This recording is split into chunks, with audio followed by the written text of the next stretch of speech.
Well, hello everybody. It's David Mitchell again, and welcome to the dual June and July Mayor's Monthly video. Things have been kind of crazy the last couple of months. Didn't get one done in June, so I'm going to sort of combine those. It won't be long though, I'll be brief. So let me kind of go over the overview and tell you what I'm going to talk to you about. So citizen issues and concerns. We've had a few of those, basically some things that I just want to share with you as far as updates are concerned on what's going on some things, and then with some questions that people have asked. Talk to you about the municipal elections that are coming up on August 26th and what's going on there. I'm going to give you a summary of our July 15th City Council meeting. We had a technical issue. We did not live stream or record that meeting, so I'm kind of going to go over that with you real quickly, hit the highlights, and then close out by talking about the upcoming city events.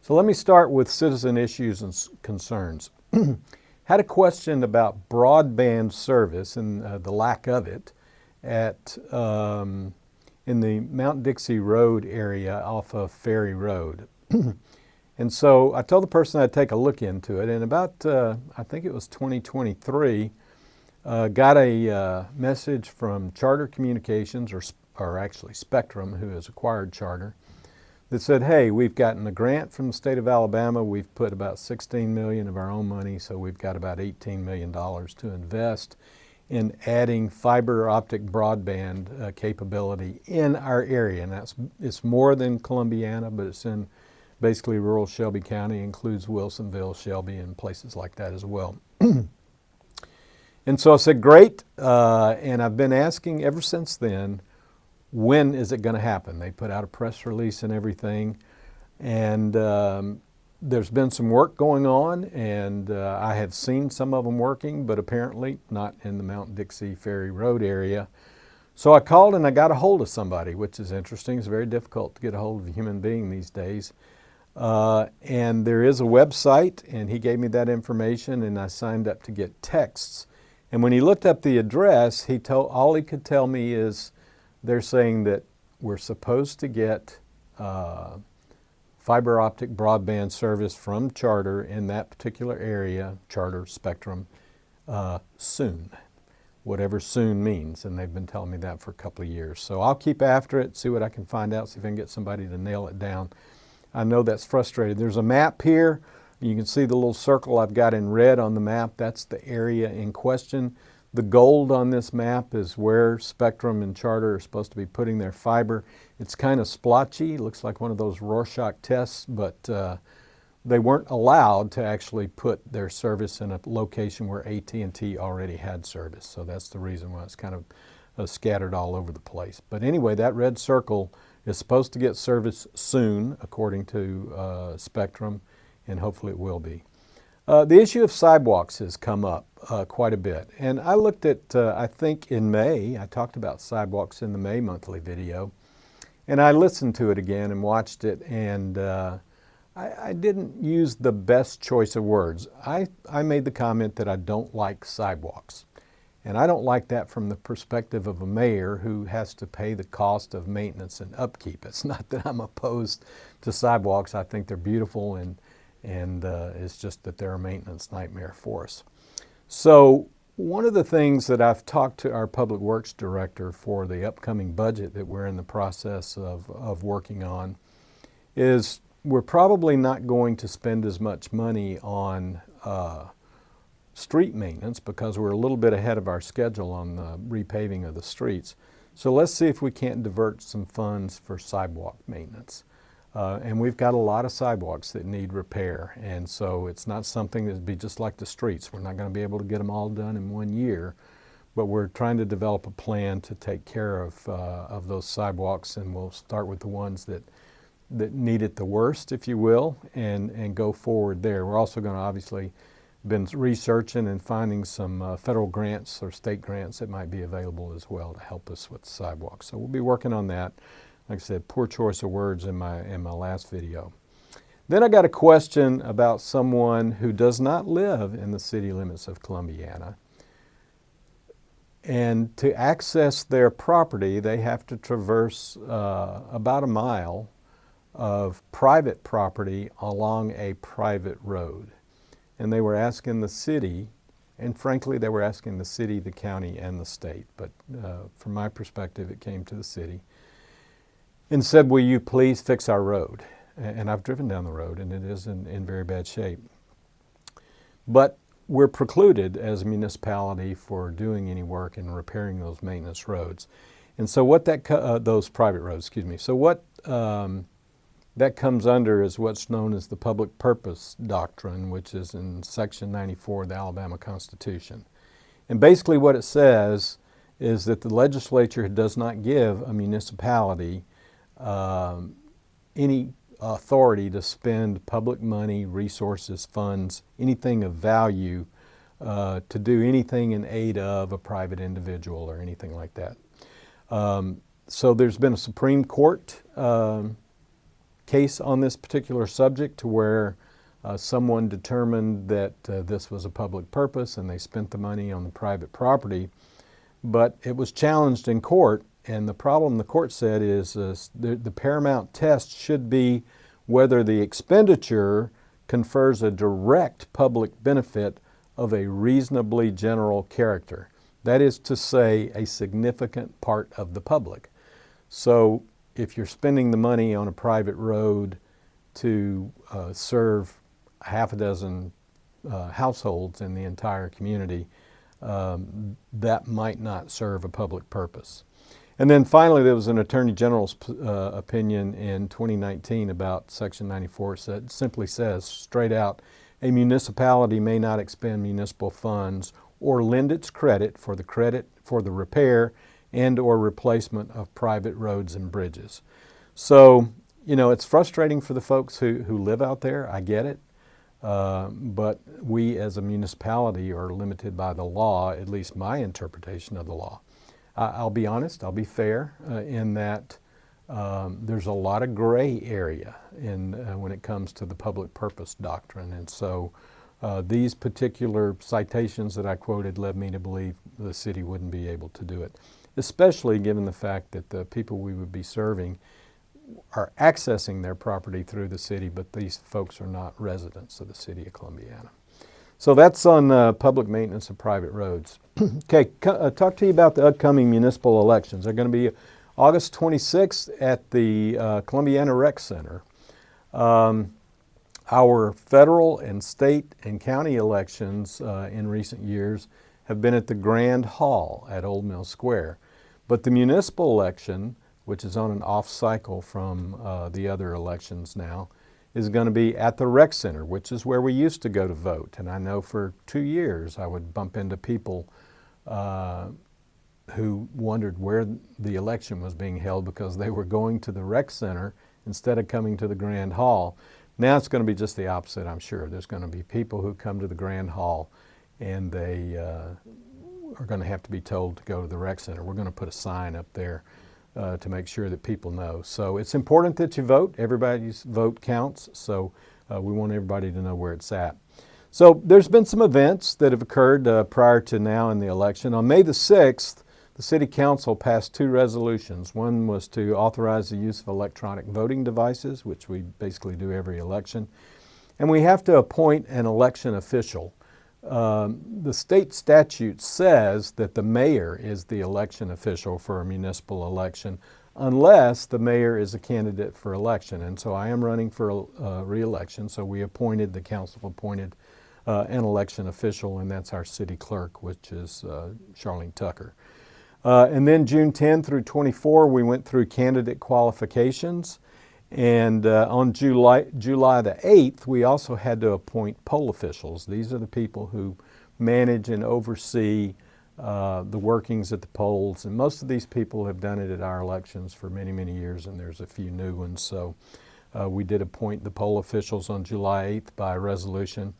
And then we have 3 council seats in which there's no opponent. And so when you have no opponent after the qualification period on the 24th of June, state statute says those people by default have been elected to their position. So we have to pass a resolution that says election without opposition. And we did that for council seat number 2, which is Vicki Mizell, council seat number 3, which is Ricky Rustin, and council seat number 4, which is Kim King. council seats 1 and 5 have opposition. And so to that end, on August the 7th, the Shelby County Chamber and the Shelby County Reporter will be conducting a candidate forum at the Grand Hall. They will ask questions of the candidates for the 2 open and competing council seats and questions of the 2 mayoral candidates. So that will be at 6:30, August 7th at the Grand Hall. Hope everybody will come out. It's a good opportunity to hear and see your candidates in person, and then maybe have an opportunity to chat with them while you're there as well. So, okay, as I mentioned earlier, we failed because of a technical glitch. We did not record or live stream our city council meeting on July 15th. So I wanted to give you a little bit of a summary of the major things that were covered. We adopted our fiscal year 26 transportation plan. The state provides us with certain gas taxes, and we have to tell them what is our plan for the expenditure of those gas taxes, which have to be used for street repairs and maintenance. So we said we were going to use $55,000, which is what we estimate that we'll receive on the improvement of Milner Street, which is between Senior Center and let's see, there's also the Chevron station. So it basically connects East College Street with Mildred Street. So Milner Street was the plan for that money that was coming for the gas taxes. We also normally present at our second council meeting of the month a summary of our budget progress from the previous month. It lags a month. But as council met on the 15th, we didn't have our monthly budget reports, and they literally came out that day, so we didn't have an opportunity to present them at the council meeting, so I'm going to present it now. And so what we've got here is our monthly budget summary. And it's in 2 sections, and what we do is I just show you the previous month, which was April. I show the current month that we're talking about, May, and then what things are supposed to look like at the end of the year. So the green is May. The top section is just the general fund, and it says that our budget for the general fund, as far as net surplus, we have a budget for revenue, then we have a budget for expenses, and then along with that we have a general fund cash account. You add all that stuff up, the cash account and the revenue is what we have to spend, then the expenses are what we actually did spend.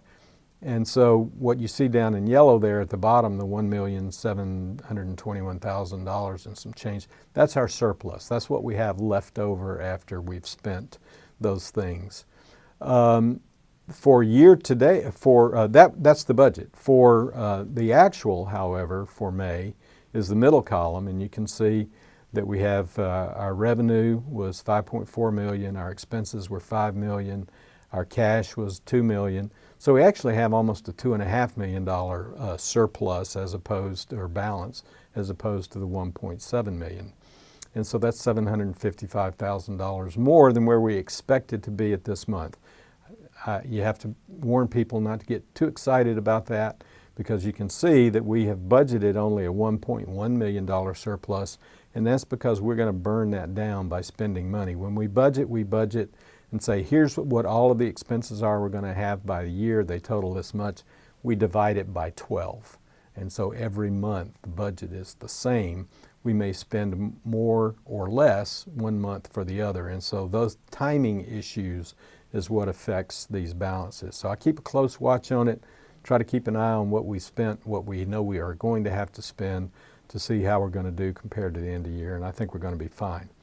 The one that at the bottom is the summation of all funds. That includes the general fund above, and we have a fund for 3 different gas taxes, the sewer department, the cemetery, the court. We have a fund for capital improvement where we get funds from the state as well. So all those things are added into it and part of our total budget there. And so at this point in time, in May, we have a net surplus of $2.6 million. $1.2 million, where we had a budget of 2.6. So that surplus is below where we need to be. And the reason for that, again, is timing. We have a lot of grant money that we're using and some SRF loans that we're using for the sewer treatment plant, which is the biggest driver of this timing issue.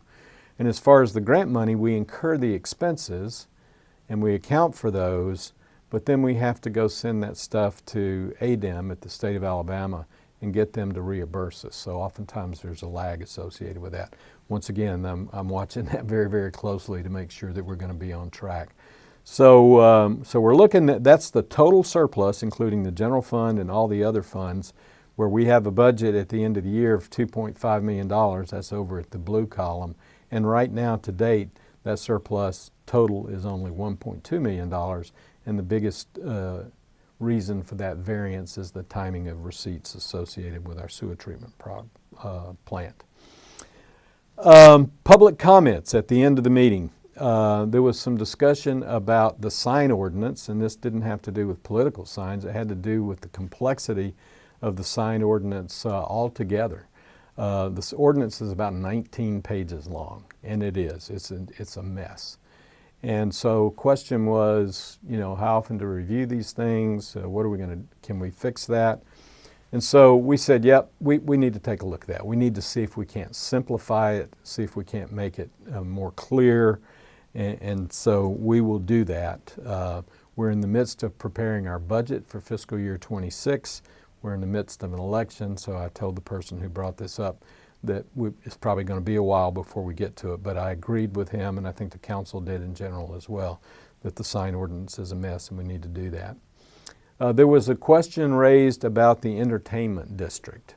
When we have music on Main, people are not supposed to bring alcoholic beverages to Music on Main. They're not supposed to bring alcoholic beverages to the concert on Liberty Day at the high school. It happens. We know it happens. But what people are doing that we discovered is they're going into some of the shops that have ABC licenses and participate in the Columbiana Live Entertainment District, and the name of their shop is on the cup, and then they have to put their initials on it. People go into those shops, they purchase one drink, they go sit in their lawn chair on Main Street and open up their cooler, and they're drinking out of that in the Columbiana Live cup. We're going to start keeping a close watch on that, and because obviously the purpose for that is to facilitate business for those establishments on Main Street, and so they're ones that are participating in it, so we certainly want to help them in that regard. Plus, you know, we just want to make sure that people are abiding by the law as far as the consumption of alcoholic beverages. So we'll start keeping an eye on that. So if you have folks who are maybe trying to play that game, you might want to warn them that the police are going to start keeping an eye out for that. So now, I normally do this before the public comments at the meeting as the mayor's report, but because I got a separate chart on that, I put it back. So I'm going to talk to you about the mayor's report. I already talked about the broadband coverage, so I won't go into that again. July 10th was when the departments in the city were supposed to give me their initial budget requests. And then I sit down with all of them and we talk and we cuss and discuss and try to come up with what I think is the recommendation. So when we do sit down and we have sessions with the city council, who ultimately are the ones who have to appropriate the funds and approve the budget, they see this is what was requested, here's what my recommendation is, and then we sort of hash that out to try to figure out, okay, do we need more, do we need less, or what have you. So those budget submissions, I only got one department on July the 10th, and I don't have any of the others yet. So I shared with the department heads, hey, we need to get those in because it's a lot of work associated. We go through every single line item of revenue and expense, and it is a very, very time-consuming process. And I have to do all that, obviously, to prepare my presentation to get to the council. So we need to get that in. We have some time, I think, and I had built this initial budget submission for them to provide it a little bit earlier to me so that I would have a little bit more time to play with it before we start having our meetings with City Council. Unfortunately, that didn't work out the way I'd wanted it to since I haven't gotten them yet. We talked about financing for the sewer. We have, as I mentioned, for the sewer treatment plant, It's about a $15 million project. We had about a $2.8 million in a grant, about $2.8 million in a state revolving fund loan. We got another have been approved for. We haven't received the funding yet. Another $4.5 million of supplemental funding from the state revolving fund. So now we have about $5.1 million that we still need funding for to complete the project. And so we need to get that resolved by the end of this year so that we have the funding as we go into the next year to complete the project without stopping it and slowing it down. And we're looking at options. We're looking at options besides the state revolving fund. They definitely have the lowest interest rate. Basically, the state's only charging us 1.99% to borrow that money. There's nobody that can beat that. But they have a lot of restrictions on how you pay it back. So from a cash flow perspective, which is very important for the city, because we need to look at, and we budget, and we're required to budget by law, by state law, based on how much revenue and how much expense we have going out. So if we can lower those expenses in the debt service part of it, then we have more money to spend on city services and things of that nature. So we have an investment banker that's going to come speak to us at a work session on July 22nd. He's done a lot of work on sorting it out. Plus he has some suggestions on how we can increase revenue. So from the perspective of reducing the debt service up front, he's also come up with some options on where we might be able to increase revenue to help us deal with that thing. So that's a good deal. We're going to consider that. If that doesn't work out, or if the council doesn't approve it or doesn't like it, then we will just fall back on the state revolving fund, which is, again, very cheap money, but has some limitations associated with it. I already mentioned the candidate forum at the Grand Hall on August 7th. Once again, I want to tell everybody to come out and vote. Your vote does count. When you only have two candidates running for a position, then it means it's going to be a close race almost by definition. So, you don't want to have your candidate lose because you didn't show up to vote. I'll be going to the Shelby County Mayors Association on August 13th. That's hosted this time in August by Mayor Larry Riggins of Westover. Larry's a good friend. Larry is retiring and is not running for re-election, so this will be his last opportunity to host one of these Mayors Association meeting, and I can tell you, speaking for all the mayors in Shelby County, we're going to miss Larry. Talked about Operation We Remember and POW-MIA month, which is in September. I'm a member of the local American Legion Post, but also at the League of Municipalities convention a few months ago, I met with Jeff Newton, who's a local Shelby County guy. He's the new commissioner of the Alabama Department of Veterans Affairs. And he shared with me this project that they've got going on in September called Operation We Remember, in conjunction with POW-MIA month, to recognize Alabama veterans who have died by suicide in the past year. And then for Alabama in the past year, it's 131, so that's a large number. And we want to remember them, and we want to make sure that we're doing things to help our veterans deal with the mental health issues, PTSD, and other things associated with that. I asked the American Legion to help us out, and so in late August, they're going to put the 131 signs up in front of the arc around the fountain at the Old Mill Square. And the Saturday after Labor Day is Monday the 1st of September, so that Saturday I think would be the 6th. Don't quote me on that, but it is Saturday. Then we're going to do a little ceremony in the morning. We'll have to determine the time.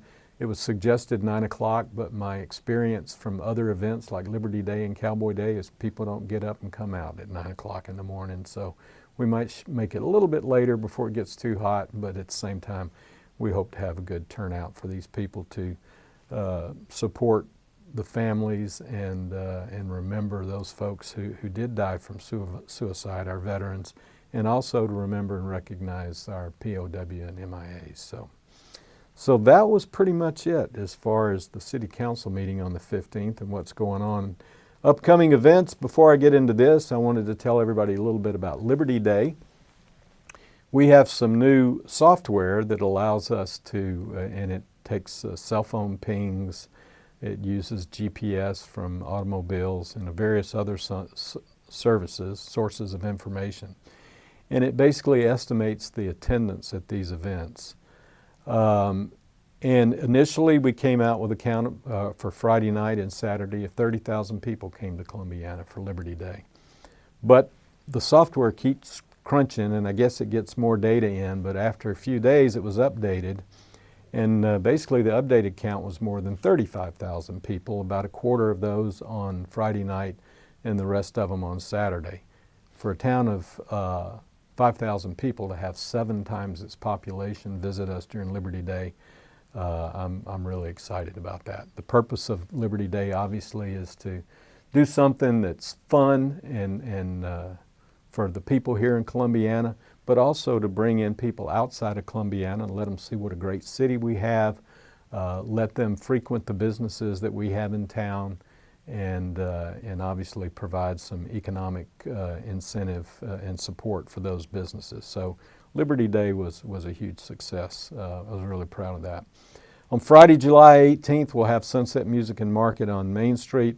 Lee Allen Carter Band will be there. On Thursday, August 7th, boy, you're getting sick of hearing this, that candidate forum again. Friday, August the 15th, there's going to be a pep rally in Music on Main. And then Tuesday, August the 26th is when we actually have the municipal elections. And remember, that's again at the Recreation Building instead of the Old Mill Square. So that's about it for June and July. Hopefully I can keep up from here on out, and I'll see you again in August. Have a great rest of your month.